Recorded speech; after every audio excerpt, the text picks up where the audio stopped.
안녕하세요, 국말 사람들입니다. 지난 영상에서는 1960년대부터 현재까지 약 60여년간의 지역균형발전 정책의 흐름을 전반적으로 살펴봤는데요. 시청자분들께서는 영상을 보시면서 그래도 정부가 참 열심히 정책을 추진했다 라고 하는 것을 느끼셨을 겁니다. 그렇습니다. 정부가 결코 수도권 집중화에 손 놓고 있었던 것은 아닙니다. 그럼에도 왜 수도권 집중화는 60여 년이 넘는 세월 동안 심해지기만 할 뿐 나아지진 않았을까요? 주요 원인만 한번 짚어보도록 하겠습니다.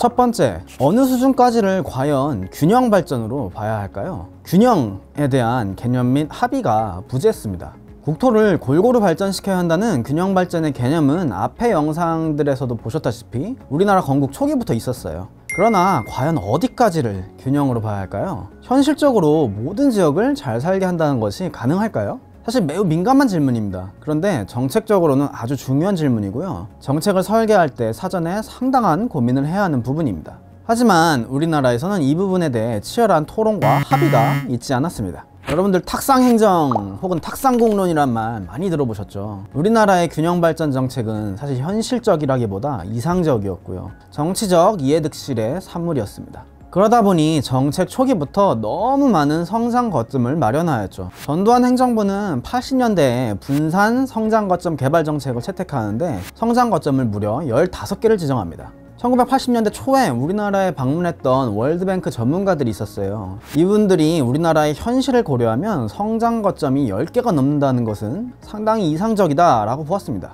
이들은 수도권 집중에 대응하는 거점이 필요하다면 부산 하나만을 집중적으로 키워야 한다라고 하는 의견을 제시했죠. 즉, 효율성을 추구하는 과정에서 일정 수준의 형평성 달성이 가능한 것이지 단순히 형평성을 목표로 먼저 내거는 것은 상당히 이상적이라는 얘기입니다. 이는 세종시 이전과 함께 추진된 혁신도시 조성 정책에서도 나타납니다. 2012년부터 공공기관의 이전이 시작되는데 이때 이전 대상 공공기관을 배치하는 과정에서 형평성이라고 하는 키워드가 우선시되었습니다. 그게 지역균형 발전이라고 하는 취지에 부합한다고 본 것인데요. 문제는 지역균형 발전이 모든 지역을 고르게 발전시켜야 한다는 개념에 가깝다는 것입니다. 그러다 보니 혁신도시로 무려 14개 지역이 선정되었고요. 100개가 넘는 공공기관이 뿔뿔이 흩어져 그 어느 혁신도시도 혁신과는 거리가 먼 공공기관의 도시가 되었습니다. 아무 기반도 없는 곳에 자리 잡은 경제자유구역은 이 좁은 국토에 무려 9개나 됩니다. 차라리 그것보다 남해를 끼고 있는 광주 광양라인, 부산 진해라인을 경제자유구역과 혁신도시로 연결한 뒤 100개의 공공기관을 두 곳에 좀 몰아줬다면 어땠을까요? 아쉬울 따름입니다. 둘째, 지역균형 발전 정책이 중요한 것은 사실입니다. 그렇지만 정책의 순위에서 최상이라고 보기 어렵습니다. 대표적인 사례가 1980년대 아시안게임 올림픽입니다. 86년 서울 아시안게임이 열렸고요. 88년 서울 올림픽이 연달아 개최되었죠. 어떤 정책이 과연 올림픽을 넘어서겠습니까? 이 덕분에 80년대에는 올림픽을 위해 잠실과 목동이 개발되어 주거 여건이 대폭 개선되었고 지하철 2호선 개통과 올림픽도로 건설로 인해 교통이 개선되는 등 수도권은 모든 측면에서 비약적인 발전을 이루었습니다. 이렇게 올림픽의 수혜를 가장 많이 입은 곳이 수도권인데 지역균형 발전 정책이 먹힐 리가 없죠.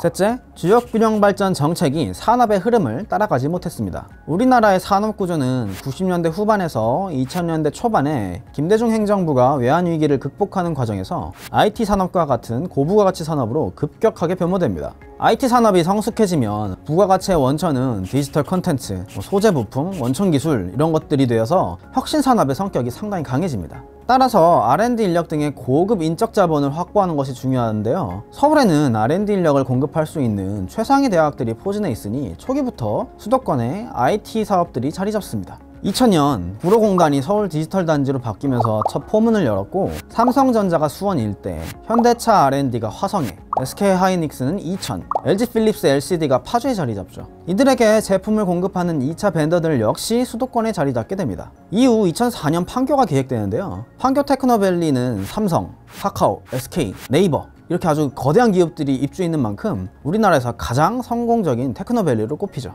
IT 산업 전환은 성공적이었으나 지역균형 발전 측면에서는 의도치 않게 수도권 집중화를 무척 가속화시킵니다. 혁신 산업의 핵심에 R&D 인력이 있다는 것을 정부는 제대로 인지하지 못한 채 제조업 위주의 산업단지만 지방에 대거 만들었죠. 우리나라 지방국립대의 위상 하락은 외환위기 이후 혁신 산업으로의 전환과 궤를 같이 합니다. 혁신 산업을 지방에 유치하고자 했다면 지방대를 집중적으로 또 지속적으로 육성해야 했습니다. 물론 당시에도 대학을 산학연의 중심으로 키우는 누리사업이라든지 BK21 사업 등이 추진되었습니다. 하지만 그 역시 재정을 지방대 골고루 나눠줘서 거점 지방대 육성에는 턱없이 부족한 예산이었죠. 넷째, 지방에는 산단을 중심으로 한 생산시설만 있고 기업의 본사와 R&D는 모두 수도권에 있습니다. 기업의 본사는 전략, 재무, 마케팅, 기획, 디자인, 법무 등 아주 복합적인 기능을 수행합니다. 특히 오늘날과 같은 지식경제 사회에서 본사의 중요성은 더욱 커지고 있죠. 기업의 본사는 기업 외에 여러 플레이어들과 협업관계를 형성하는데요. 지적재산권을 방어하고 각종 법적인 문제를 처리해야 하므로 로펌과 협업하고, 세금을 또 잘 처리해야 하니까 회계법인과 협업합니다. 원활한 자금 조달을 위해 금융사와 협업하고, 마케팅을 위해 디자인 및 광고회사와도 협업하죠. 또 기업이 잘 굴러가는지 한번 점검하려면 외부자의 객관적 시각이 필요하니까 컨설팅사와도 협업하고요. 원천기술 개발을 위해 대학과도 협업합니다. 이렇듯 기업의 본사는 매우 다양한 파생 수요들을 만들어내어 지역의 경제를 질적으로 향상시킵니다. 그런데 생산시설인 공장은 이런 파생 수요가 상대적으로 별로 없습니다. 공장은 제품을 만들어 소비지에 보내는 비교적 단순한 기능을 담당합니다. 따라서 지방경제가 공장 위주의 산단을 중심으로 구성되면 일정 수준 일자리는 공급할 수 있겠으나 사실 질적인 도약은 좀 어렵죠. 우리나라의 대표적인 공업도시인 울산과 창원이 지금보다 한 단계 위로 도약하지 못하는 것은 사실 이런 이유 때문입니다. 다섯 번째, 지역 특색 없는 대학 교육입니다. 각 지역의 대학 교육이 특색이 없으니 수도권과 차별성이 역시 없어져서 지방대 경쟁력이 떨어질 수밖에 없습니다. 그러니 지역 특성을 반영한 기업도 나오기 어렵죠. 예를 들어 부산 영도에 국책연구원인 해양수산개발원이 있습니다. 바다를 최대한 활용해야 하는 부산에게 이는 엄청난 호재죠. 그렇다면 정부와 부산은 부산대, 부경대, 해양대 등의 해양학이나 수산학 등을 상당히 크게 키우고 고도화하여 부산이 해양과 수산의 메카가 되도록 해야 합니다. 미국 시애틀의 워싱턴 대학교, 유니버시티 오브 워싱턴 같은 경우에는 시애틀이 바다를 끼고 있어 어업이 강했기 때문에 수산 중심의 자원경제학이 특화되었습니다.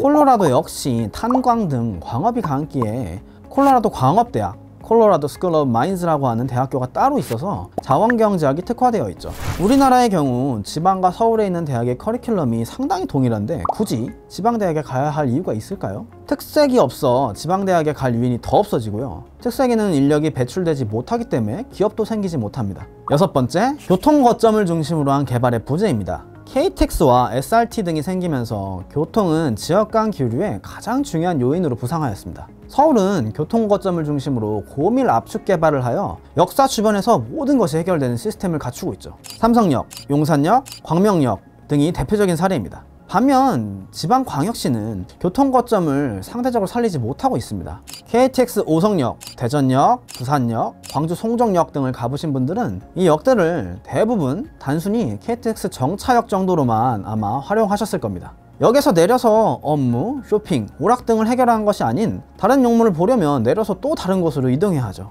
그렇지만 여러분들 삼성역이나 용산역 내려보시면 거기 안에서 먹는 것도 해결 가능하고 쇼핑도 가능하고 업무까지 모두 볼 수 있죠. 즉 직접 경제 효과가 지방 같은 경우에는 발생하지 않으니 사람들이 모여들 유인이 점점 없어지고 지역의 거점이라고 하는 것이 확실히 형성되기 어렵습니다.